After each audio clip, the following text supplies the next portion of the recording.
जोहार, जय हिंद दोस्तों। स्वागत है आपके अपने YouTube channel eco star by Santosh Chauhan. आज हम लोग जो है समष्टि अर्थशास्त्र का जो है मैक्रो इकोनॉमिक्स का जो है दूसरा चैप्टर देखेंगे। इस चैप्टर में जो है हम लोग जो है समष्टि अर्थशास्त्र से संबंधित कुछ अवधारणाओं को हम लोग समझेंगे। कई सारे ऐसी शब्दावलियाँ आएंगे जिसको हम लोग जो है अभी हम लोग समझेंगे। चलिए, सबसे पहले हम लोग समझते हैं उत्पादन समझते हैं। उत्पादन किसे कहते हैं? जिसको हम बोलते हैं प्रोडक्शन। उत्पादन किसी वस्तु में उपयोगिता का सृजन ही उत्पादन कहलाता है। कोई भी वस्तु है, जब हम क्या करते हैं उस वस्तु को और उपयोगी बनाते हैं, यानी उस वस्तु के मूल्य में हम और वृद्धि कर देते हैं, तो इसी को हम बोलते हैं उत्पादन। हमारे जितने भी प्राकृतिक संसाधन हैं, सभी प्राकृतिक संसाधनों को जो है मानवीय प्रयासों द्वारा जो है उसे और उपयोगी बनाया जाता है। तो मानवीय संसाधनों को प्राकृतिक संसाधनों को जो है मानवीय प्रयासों द्वारा और अधिक उपयोगी बनाने की जो प्रक्रिया है, यही कहलाती है उत्पादन कहलाती है।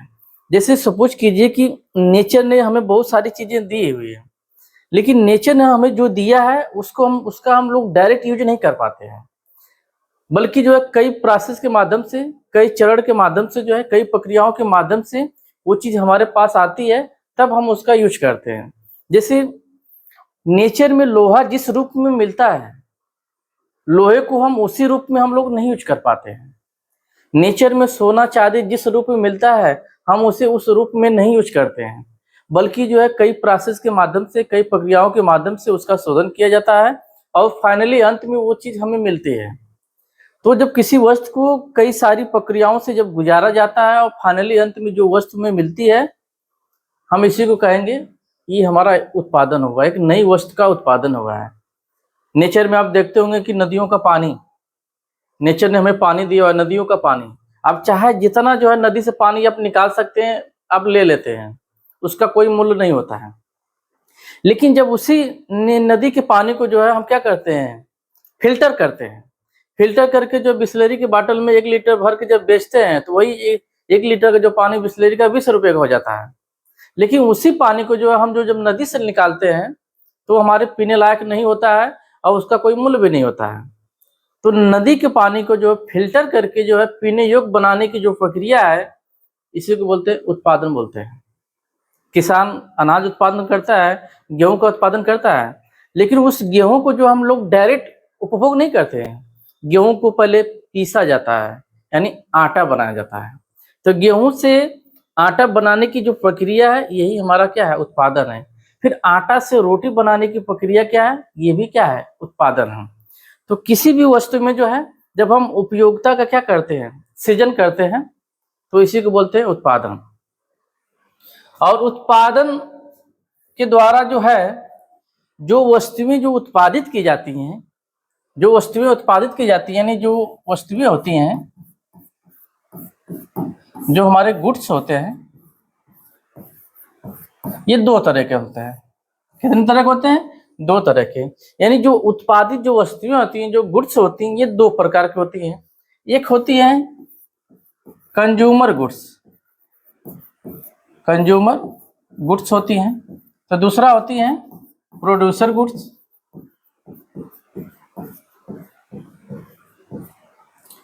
कंज्यूमर गुड्स यानी हम इसको कह सकते हैं उपभोक्ता वस्तुएं।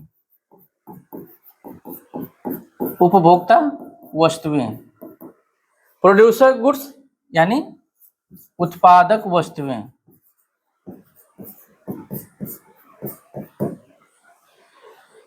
यानी जो उपभोक्ता वस्तुएं होती हैं, ये उपभोक्ताओं के लिए बनाई जाती हैं, उनके उपभोग के लिए बनाई जाती हैं। लेकिन जो उत्पादक वस्तुएं होती हैं, जो प्रोड्यूसर गुड्स होती हैं, जो इनसे जो है दूसरी अन्य प्रकार की वस्तुएं जो है बनाई जाती हैं। यानी ये उत्पादक के लिए बनाई जाती हैं, प्रोड्यूसर के लिए बनाई जाती हैं, तो वो ये कंज्यूमर के लिए बनाई जाती हैं। यानी यहाँ पे 2 तरह की वस्तुओं का उत्पादन हो रहा है, एक हो रहा है कंज्यूमर गुड्स, तो दूसरा प्रोड्यूसर गुड्स। अब ये जो कंज्यूमर गुड्स है, ये भी 2 प्रकार का होता है। एक होता है ड्यूरेबल गुड्स होता है, जिसको बोलते हैं टिकाऊ वस्तुएं। और एक होता है नॉन ड्यूरेबल गुड्स,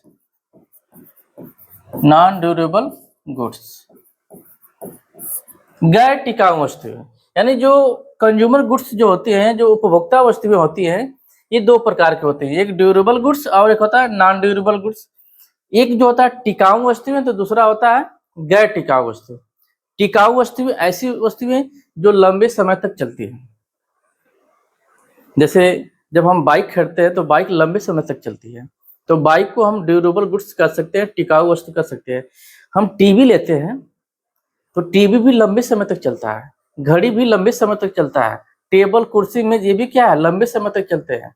यानी ऐसी वस्तुएं जिनका हम उपभोग कर रहे हैं और वो काफी लंबे समय तक चल रहे हैं, तो इसको हम बोलेंगे टिकाऊ वस्तुएं, ड्यूरेबल गुड्स बोलेंगे, जो लंबे समय तक चलते हैं। लेकिन कुछ वस्तुएं ऐसी होती हैं जो होती है नॉन ड्यूरेबल गुड्स, जो बहुत कम समय के लिए, थोड़े समय के लिए ही चलती है, यानी इनका उपभोग हमें कम से कम समय में कर लेना रहता है। यदि हम नहीं करेंगे तो ये ऑटोमेटिक खराब हो जाती है, बिगड़ जाती है। आप समोसा खरीदते हैं तो समोसे को आप कितने दिन तक अपने पास रखेंगे? समोसे की जाहिर सी बात है 1 2 घंटे 3 घंटे 4 घंटे में आपको खाना पड़ेगा उसे, या बहुत करेंगे 2 3 दिन तक रख पाएंगे, उसके बाद वो खराब हो जाएगा। आप सेब लाते हैं, फल लाते हैं, सब्जियां लाते हैं, तो 2 3 दिनों में उसे आपको खत्म करना रहता है, उसका उपभोग करना रहता है। ऐसी चीजों को आप लंबे समय तक नहीं रख सकते अपने पास, यानी ये ज्यादा समय तक नहीं चलती हैं। लेकिन आपके स्मार्टफोन, आपकी टीवी, आपकी बाइक, कुर्सी, मेज, चेयर, ये क्या है, लंबे समय तक चलते हैं, तो इनको हम बोलेंगे ड्यूरेबल गुड्स, टिकाऊ वस्तुएं। इसी तरह जो प्रोड्यूसर गुड्स होती हैं, ये भी दो प्रकार की होती हैं, एक होती है इंटरमीडिएट गुड्स होती हैं, तो दूसरा होती है कैपिटल गुड्स होती है। क्या होती है? Capital goods. यानी दो प्रकार के हुए, एक हो गई मध्यवर्ती वस्तुएं, तो एक हो गई पूंजीगत वस्तुएं हो गए। तो हम सबको जो एक एक करके हम लोग अभी अब समझेंगे जो है कि इंटरमीडिएट गुड्स क्या होती हैं, कैपिटल गुड्स क्या होते हैं, कंज्यूमर गुड्स क्या होते हैं, ड्यूरेबल गुड्स क्या होते हैं, नॉन ड्यूरेबल गुड्स क्या होते हैं। इसको जो है अभी हम लोग एक बार पुनः समझेंगे। चलिए हम लोग आगे बढ़ते हैं। सबसे पहले हम इसको इरेज करते हैं।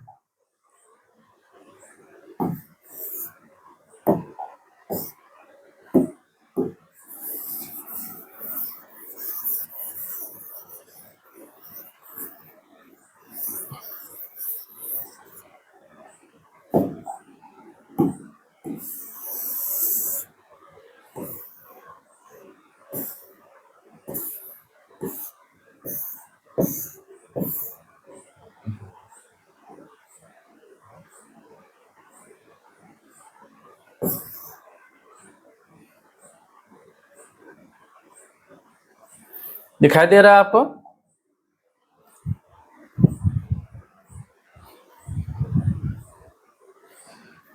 अध्याय 2 समष्टि अर्थशास्त्र की कुछ मूल अवधारणाएं। पहला है उत्पादन। उत्पादन के बारे में मैंने अभी आपको बताया। प्राकृतिक संसाधनों का मानवीय प्रयासों द्वारा उसे अधिक उपयोगी बनाने की प्रक्रिया उत्पादन कहलाती है। किसी वस्तु में उपयोगिता का सृजन करना ही उत्पादन है। उत्पादित वस्तुओं का वर्गीकरण दो प्रकार से होता है। यानी जिन वस्तुओं का उत्पादन होता है, जो उत्पादित वस्तुएं होती हैं, उनकी दो कैटेगरी है। एक है उत्पादक या पूंजीगत वस्तुएं, प्रोड्यूसर गुड्स या कैपिटल गुड्स। दूसरा है उपभोक्ता वस्तुएं, जिसको कह सकते हैं कंज्यूमर गुड्स। आइए समझते हैं उत्पादक वस्तुएं क्या है। उत्पादक वस्तुएं वे वस्तुएं हैं जो अन्य वस्तुओं के उत्पादन में सहायक होती हैं। चूंकि इन वस्तुओं के उत्पादन में पूंजी का प्रयोग किया जाता है, अतः इन्हें पूंजीगत वस्तुएं भी कहते हैं। जैसे अगर अब देखा जाए ट्रैक्टर, कोई कंपनी यदि ट्रैक्टर का उत्पादन कर रही है और कोई किसान उस ट्रैक्टर को खरीद रहा है, लेकिन जो है उस ट्रैक्टर से जो है वो दूसरी प्रकार की वस्तुओं का उत्पादन कर रहा है, वो लोगों के खेत को जोत रहा है, जुताई कर रहा है और 4 पैसे कमा रहा है, तो ऐसी स्थिति में ये जो ट्रैक्टर होगा वो क्या होगा, उत्पादक होगा, क्योंकि उस ट्रैक्टर के माध्यम से जो है हम दूसरी प्रकार की वस्तुओं का उत्पादन कर रहे हैं। हम जब नलकूप की स्थापना करते हैं, नलकूप की स्थापना करते हैं जहाँ से पानी निकलता है, सिंचाई जैसे कार्य होते हैं, तो नलकूप भी क्या होगा, नलकूप भी एक उत्पादक वस्तु होगा। क्यों होगा, क्योंकि जो है इसकी सहायता से हम जो सिंचाई का काम कर रहे हैं और तमाम तरह की दूसरी प्रकार की वस्तुओं का उत्पादन कर रहे हैं। तो ऐसी वस्तुएं जो दूसरे अन्य प्रकार की वस्तुओं के उत्पादन में सहायक होती हैं उनको बोलते हैं उत्पादक वस्तुएं। क्योंकि ऐसी वस्तुओं के उत्पादन में जो है अधिक पूंजी का प्रयोग होता है, इसलिए इसको जो है पूंजीगत वस्तुएं भी कहते हैं।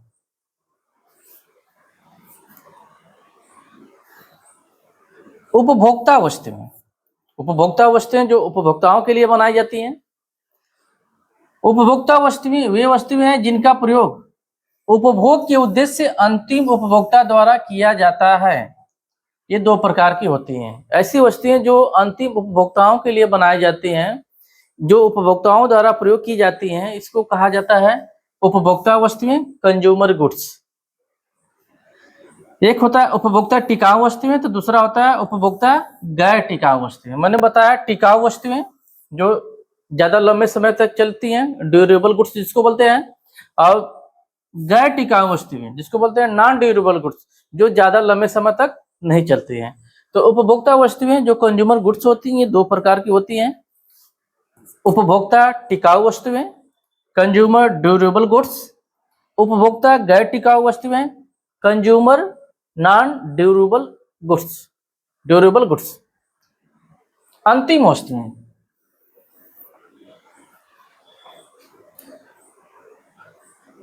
अंतिम वस्तुएं वे वस्तुएं होती हैं जो उत्पादन की सीमा रेखा को पार कर जाती हैं, या अंतिम वस्तुएं वे वस्तुएं होती हैं जिनके मूल्य में वृद्धि की संभावना नहीं रह जाती है, या अंतिम वस्तुएं वे वस्तुएं होती हैं जो अंतिम उपभोक्ताओं द्वारा उपभोग की जाती हैं। आइए इसको हम लोग समझते हैं, एक एग्जाम्पल के माध्यम से समझते हैं कि अंतिम वस्तुएं होती क्या है। सपोज कीजिए किसान ने गेहूं का उत्पादन किया है। इसका उत्पादन किया गेहूं का, एक किसान है। किसान ने अपना गेहूं किसी को बेच दिया है, किसी को बेच दिया है। किसान ने मान लीजिए अपना गेहूं जो है ए को बेच दिया है। कितने को, ए को बेच दिया। किस दर से बेच दिया, मान लेते हैं 15 रुपया प्रति केजी, 15 रुपया प्रति केजी। किसान ने अपना 1 किलोग्राम गेहूं जो है ए व्यक्ति को बेचा, कितने में, 15 रुपया प्रति केजी के रेट से बेच दिया, अपना गेहूं बेच दिया। अब ए ने क्या किया कि ये जो गेहूं था, 1 केजी जो गेहूं था, उसको जो इसने कन्वर्ट कर दिया किसमें, आटा में। किसमें कन्वर्ट कर दिया, आटा में। यानी उसने 1 किलोग्राम गेहूं को पीसा और क्या बन गया, आटा। तो जाहिर सी बात है कि अगर 1 किलोग्राम गेहूं है और 1 किलोग्राम आटा है, तो किसका मूल्य अधिक होगा, आटे का। यानी अब ये जो आटा हो गया, जो 15 का जो गेहूं था, अब ये आटा में जो कन्वर्ट हुआ, तो ये मान लेते हैं 30 रुपए हो गया। कितने का, 30 रुपया। तो देख रहे हैं 15 रुपए की क्या हो गई, वृद्धि हो गई। ठीक है। अब जो है ये व्यक्ति ने क्या किया, ये जो आटा है किसको बेच दिया, सी को बेच दिया। किसको बेच दिया, सी को। कितने में, 30 रुपए में। 30 रुपया प्रति केजी की दर से इसने जो है अपना आटा क्या है, बेच दिया इसको, सी को। और सी ने क्या किया, जो 1 केजी जो आटा खरीदा, उसने क्या किया, उस 1 केजी आटा का उसने रोटी बना दिया। क्या बना दिया, रोटी। अब 1 किलोग्राम आटे से तो बहुत सारी रोटियां बन जाएंगी। मान लेते हैं 1 किलोग्राम आटे से 20 रोटी बन गया। कितना रोटी बन गया, 20 रोटी, 20 रोटी। और इसने क्या किया, 1 रोटी को 10 रुपये के रेट से इसने बेच दिया। कितने से, 10 रुपये के रेट से। तो कितना हो जाएगा, 200 रुपया। तो देख रहे हैं कि जो 1 किलोग्राम जो गेहूं था वो बढ़कर 30 रुपये आटे में कन्वर्ट हो गया, और जो 30 रुपये आटा था वो बढ़कर जो है 200 रुपये रोटी में कन्वर्ट हो गया।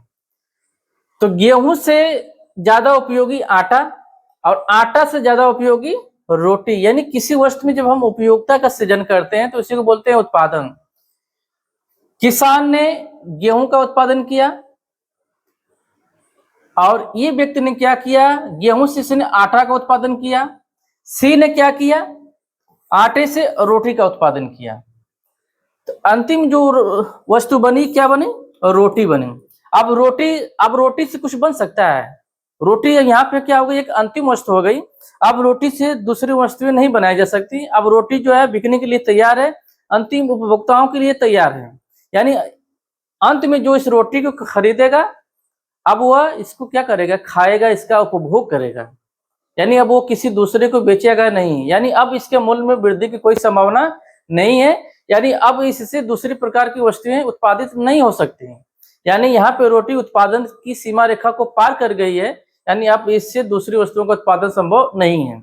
और अब यहाँ से रोटी के मूल्य में वृद्धि की संभावना भी नहीं है, और ये अंतिम उपभोक्ताओं के लिए तैयार है। तो यहाँ पे जो रोटी है ये हो गई अंतिम वस्तुएं जो अंतिम उपभोक्ताओं के लिए तैयार रहती है।